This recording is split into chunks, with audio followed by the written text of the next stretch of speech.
Morning सभी दर्शकों को मेरा सादर प्रणाम। आज बात करेंगे हम नागर नाड़ी दोष कैसे पहचाने। जब हम गुण मिलान करते हैं, पहली चीज मैंने मेरा प्रीवियस वीडियोस में ये बताया था कि नाड़ी दोष देखना बहुत इम्पोर्टेंट है।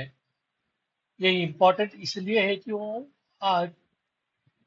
36 पॉइंट्स में 8 पॉइंट्स तो उनको नाड़ी दोष को दिया गया है। ठीक है, तो नाड़ी दोष बहुत इंपॉर्टेंट है, उसको जानना, उसको पहचानना बहुत ही इंपॉर्टेंट है। ये इसलिए पहचानना बहुत इंपॉर्टेंट है कि अगर किसी को भी नाड़ी दोष है, अगर जब गुण मिलान करते हैं किसी को भी नाड़ी दोष है, उस नाड़ी दोष का निवारण करना चाहिए। पहले चीज तो नाड़ी दोष तो नहीं रहना चाहिए, वो अच्छी बात है। अगर नाड़ी दोष है तो उसका निवारण करना चाहिए। नाड़ी दोष 3 प्रकार के हैं: आदि नाड़ी, मध्य नाड़ी और अंत्य नाड़ी। ठीक है, ये कैसा देखते हैं आप देखेंगे यहाँ पे। आप मैं जो पिक्चर दिखा रहा हूं यहाँ पे, ये है सर्प। ठीक है, ये सर्प, इस सर्प का जो पिक्चर है उसमें जो आपका नंबर दिख रहा है ये नक्षत्र है। देखिए, 1 2 3 4 5 6 7 8 9 10, यहाँ 27 नक्षत्र है, 27 नक्षत्र। ठीक है, तो आदि नाड़ी क्या है? आदि नाड़ी ये क्या है? आदि नाड़ी क्या है? ये सर पे आता है, सर से शुरू होता है ये। ठीक है, सर से शुरू होता है। मध्य नाड़ी सर और पूंछ दोनों को दर्शाता है, और अंत्य नाड़ी सिर्फ पूंछ को दर्शाता है।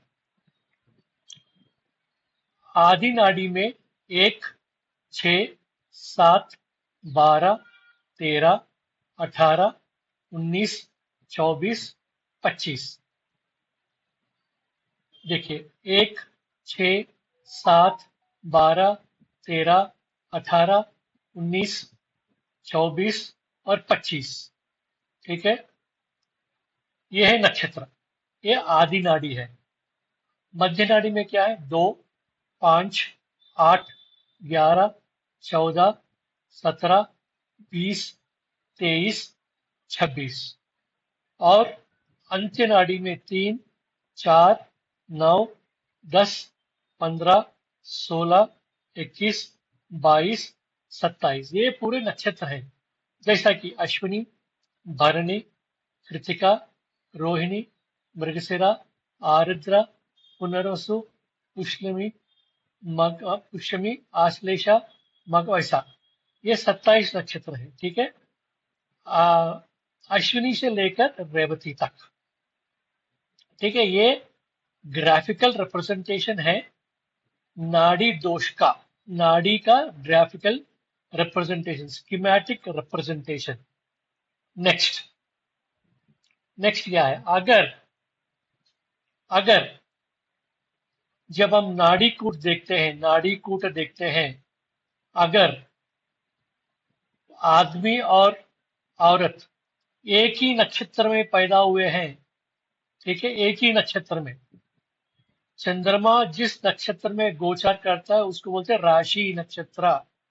चंद्रमा जिस नक्षत्र में गोचर करता है वो है राशि नक्षत्र।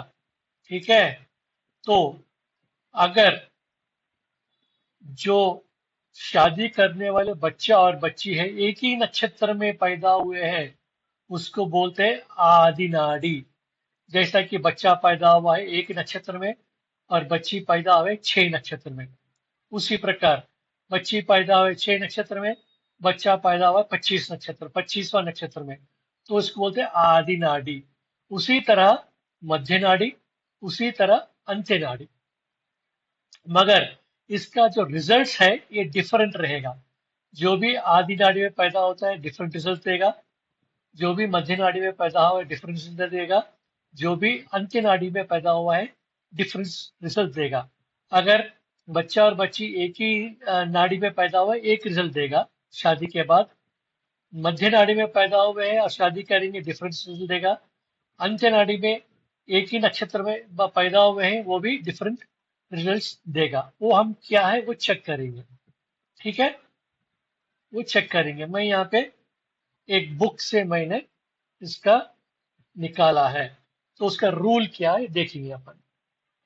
We will see what is the rule. Nadi dosha thumb rule.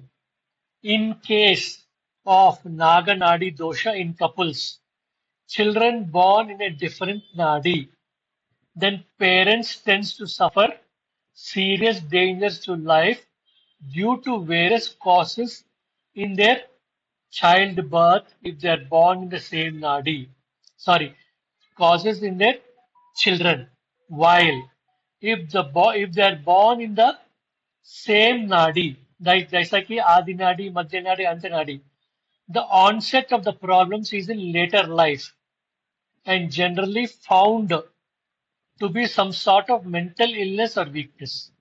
ठीक है, फिर एक बार आपको पढ़ के दिखाता हूं मैं।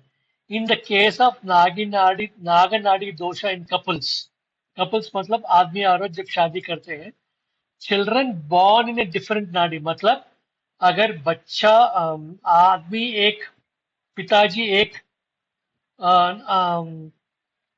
नाड़ी में पैदा हुए हैं, ठीक है, और माताजी भी एक ही नाड़ी में पैदा है, जैसे आदि नाड़ी, मध्य नाड़ी और अंत्य नाड़ी।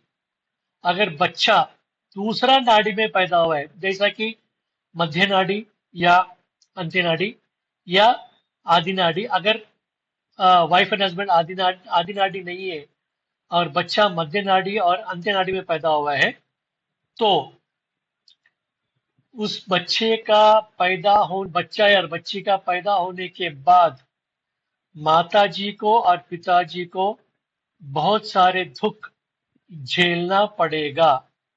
ठीक है, ये तथ्य है, ये सत्य है। ठीक है, ये कब तक सत्य रहेगा? अगर आप नागनाड़ी दोष का निवारण नहीं करेंगे। ठीक है, अगर माताजी आदि नाड़ी, मध्य नाड़ी और अंत्य नाड़ी है और बच्चा भी उसी नाड़ी में पैदा हुए हैं, तो माताजी और पिताजी को थोड़ा एज के बाद, 40 के बाद या 45 के बाद उनके दिमाग का संतुलन बिगड़ जाएगा। ठीक है, उनके दिमाग की हालत ठीक नहीं रहेगा। अगर तीसरा प्रिंसिपल ये है कि अगर चंद्रमा का नक्षत्र में, in most cases having Naganadi dosha between the moon nakshatra of the couple, the problem is rarely with having children, but it will affect the health of the children. ठीक है, इसमें बच्चा पैदा नहीं होने का प्रश्न नहीं है। इसमें ये प्रश्न है कि बच्चे का तबीयत ठीक नहीं रहेगा। उसमें क्या होगा? बच्चे का दिमागी संतुलन खराब हो जाएगा। इसीलिए नागनाड़ी दोष का निवारण करना चाहिए। ज्यादा से ज्यादा मैं इसलिए वीडियो बना रहा हूं कि ज्यादा से ज्यादा जब आप नागनाड़ी दोष आपका गुण मिलान कर रहे हैं, तो ये देखना चाहिए कि दोनों जो कपल्स, जो औरत और आदमी, एक ही नाड़ी में पैदा नहीं होना चाहिए। फिर आपको ये दिखाता हूं, क्या है ये वो दिखाता हूं मैं। सॉरी,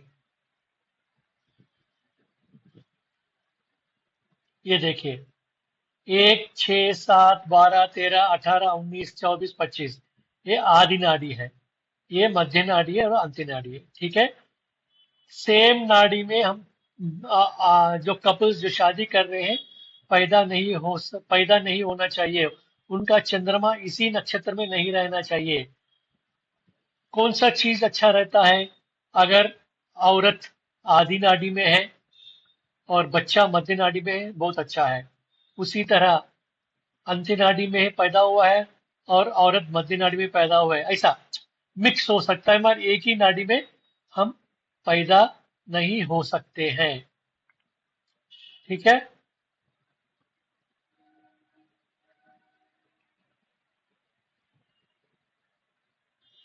पैदा नहीं हो सकते। उसका क्या प्रॉब्लम है उसमें, मतलब क्या हो सकता है? अगर आप आदि नाड़ी, एक ही नाड़ी में अगर पैदा हुए हैं तो उसका आउटकम क्या होगा?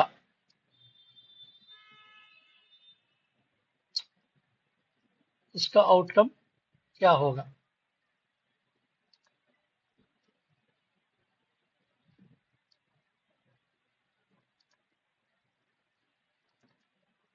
ठीक है, उसका आउटकम क्या होगा?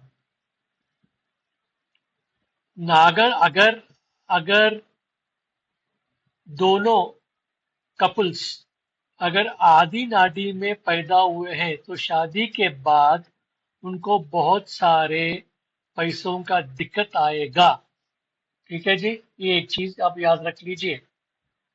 If the couple are born in the similar nadi, that is adi nadi, then there will be lot of financial constraints। पैसे का किल्लत आ जाएगा, पैसे का शॉर्टेज आ जाएगा। अगर मध्य नाड़ी में पैदा हुए हैं तो अल्टीमेटली दोनों सोचेंगे मैं आपके रास्ते में नहीं आऊंगा और आप मेरे रास्ते में मत आइए। ठीक है, और दोनों अलग सोना शुरू कर देंगे और आखिरी में ऐसा होगा कि दोनों में डाइवर्स हो जाएगा। ये एक याद रख लीजिए। अगर वैसे ही अंत्य नाड़ी में पैदा हुए हैं, फिजूल खर्ची हो जाएगा। फिजूल खर्ची, छोटी छोटी चीजों को खर्चा हो जाएगा, फिजूल खर्ची। ठीक है, बहुत सारा प्रॉब्लम ऐसा आएगा जो मध्य नाड़ी में पैदा हुए हैं। मध्य नाड़ी में पैदा हुए तो लोग सोचेंगे, दोनों पति और पत्नी सोचेंगे कि मैं मेरा पति के सिवा जी सकता हूं, और पति सोचेगा कि मैं मेरे पत्नी के बिना मैं रह सकता हूं। ठीक है, उसी तरह अगर आदि नाड़ी में पैदा हुए हैं तो आदमी औरत के ऊपर हावी हो जाएगा। ठीक है, हावी हो जाएगा। अगर कोई मध्य नाड़ी में पैदा हुए हैं तो औरत आदमी के ऊपर हावी हो जाएगी। ठीक है, नागर नाड़ी दोषी में प्रॉब्लम ये रहेगा कि बहुत सारे टाइम बच्चा पैदा करने की क्षमता उन आ, उन उन जातकों में क्षमता कम हो जाएगा। अगर मिराकिल से बच्चा पैदा हुआ है तो उस बच्चे को दिमागी संतुलन और बच्चा मरने का और बच्चा का लाइफ खत्म होने का चांसेस बहुत है। ठीक है, अगर ये आदि नाड़ी है तो औरत को तकलीफ होगा।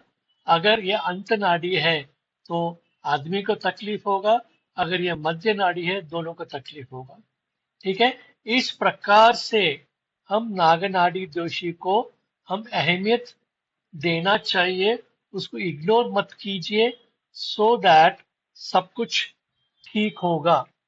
ठीक है, तो ये है नागनाड़ी दोष। धन्यवाद, थैंक यू वेरी मच। जय हिंद।